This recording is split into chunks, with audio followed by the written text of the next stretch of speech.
नमस्कार, FT news में आपका स्वागत है। मैं हूं आपके साथ नम्रता शर्मा। आइए नजर डालते हैं खबरों पर।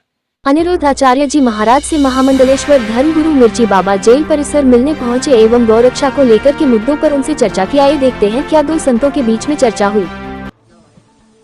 कैदियों को खूब बदलाव आ रहा है, रोज प्रश्नोत्तरी हो रही है, आप सब यूट्यूब पर सुन सकते हैं। सभी कैदी बहुत खुश हैं और कथा से बहुत सारे लोग बदल रहे हैं। कल तो एक मुसलमान भाई ने बोला, प्रश्नोत्तरी में वो वीडियो आप देख सकते हैं। मुसलमान भाई ने बोला कि हमारी तो बेल हो चुकी है, जाने की कागज आ चुके हैं, पर हमने सोचा कि कथा पूरी हो जाए फिर बाहर निकलेंगे, कथा सुनकर के बाहर जाएंगे। तो जो मुसलमान भाई कैदी हैं, सब हिंदू भाई कैदी हैं, जो भी वहाँ बंदी जन हैं, सब कथा सुन रहे हैं और लोग बाहर जाने के लिए नहीं, बाहर से भीतर आने के लिए कि कथा सुनने को मिल जाए, और लालायत हैं सब लोग और खूब आनंद ले रहे हैं। सुधार तो है ही, पूरा सुधार कैदियों में हो रहा है और वो अपराध ना करने की कसम खा रहे हैं।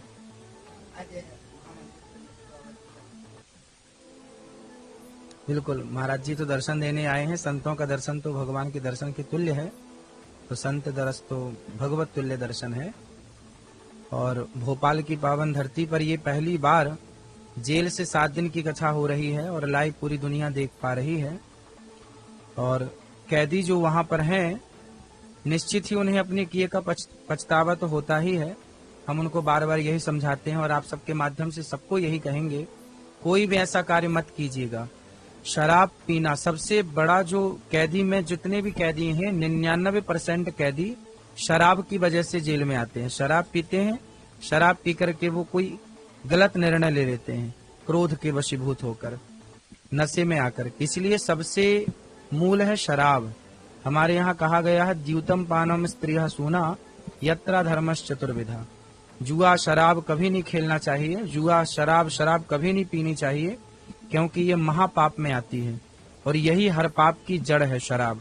लोग बोलते हैं कि शराब पीने से क्या होता है। आप जेलों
भारत माता की जय।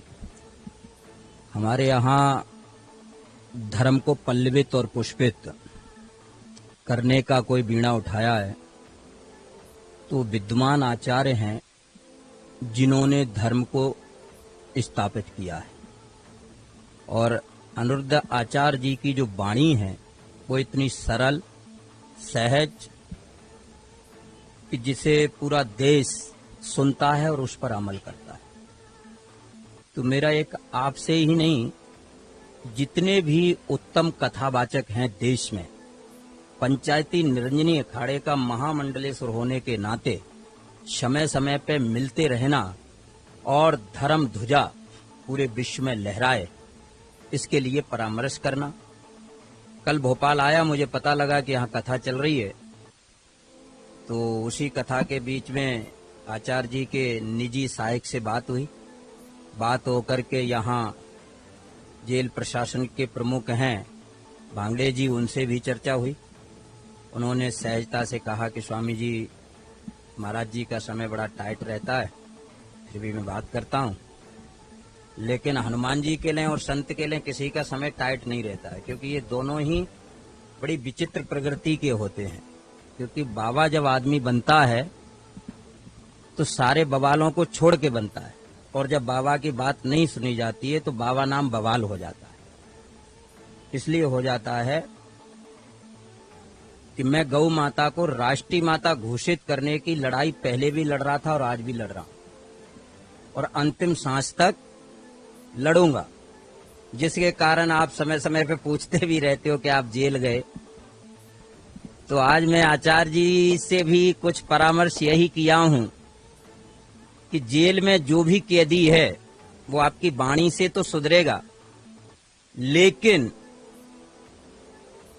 प्रशासन के द्वारा भी संदेश दिया जाए और सरकार को मैं स्वयं संदेश देता हूं कि इस वक्त लाडले मुख्यमंत्री मोहन यादव सभी चीज पे चिंतन कर रहे हैं, इसलिए कैदी के लिए एक रोटी जरूर बढ़ाई जाए।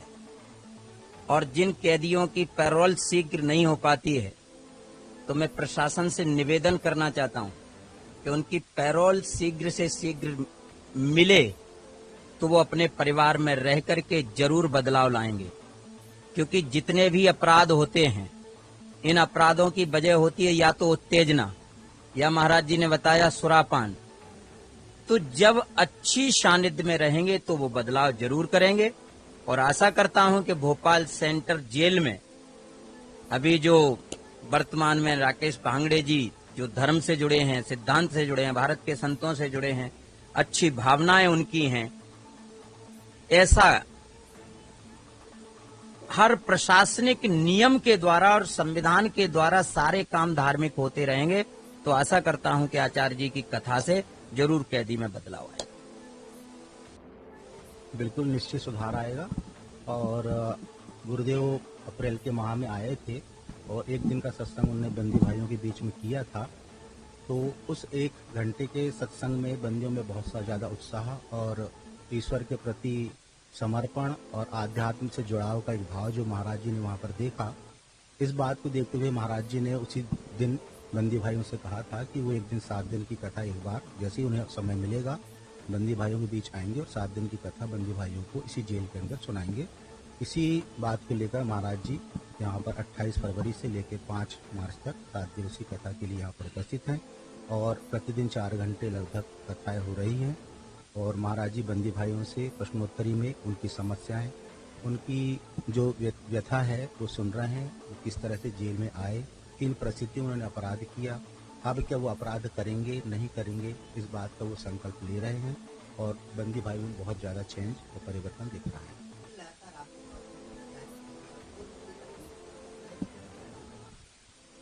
स्वाभाविक है कि हर व्यक्ति जिस धर्म में जन्म लेता है उस धर्म के प्रति उसकी आस्था होती है। मैं भी हिंदू धर्म से जुड़ा हूँ, तो मैं भी ये चाहता हूँ कि हमारे जो बंदी भाई हैं उनके अंदर आध्यात्म के भाव जागे, ईश्वर के प्रति समर्पण जागे और उनकी मानसिक शांति के लिए किसी प्रकार की मनोवृत्ति में विकृति ना आए। इस बात को लेकर उन्हें आध्यात्म के प्रति जानकारी दी जाती है और मानसिक संतुष्टि के लिए मेडिटेशन और गायत्री परिवार से जुड़े हुए यज्ञ हवन आदि का उन्हें ज्ञान कराया जाता है और उनको कराया भी जा रहा है। देखिए, खाने की जहाँ तक बात है तो शासन द्वारा एक निश्चित मापमान बंदी भाइयों को दिया जाता है।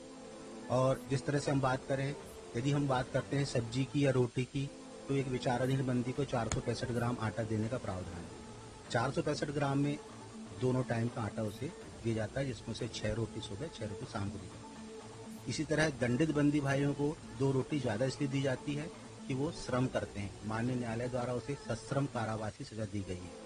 सश्रम मन होता है उसे श्रम कराया जाए और कारावासी सजा भुगताई जाए। इसी तरह सब्जी की हम बात करें तो 235 ग्राम सब्जी की मात्रा है, तो सब्जी की मात्रा दोनों टाइम की है। इसी तरह हम दाल की बात करें तो 115 ग्राम एक बंदी को एक दिन में दाल दी जाती है, 57 ग्राम सुबह और 58 ग्राम शाम। तो मापमान में अगर शासन परिवर्तन कर देती है अर्थात मापमान बढ़ा देती है तो स्वाभाविक है कि बंदियों की जो भोजन की गुणवत्ता है आज की तुलना में और अधिक बेहतर हो सकती है और अच्छी बेहतर कर सकते हैं। लेकिन वर्तमान में जो व्यवस्थाएं हैं, जो शासन द्वारा मापमान नियत किया गया है, वो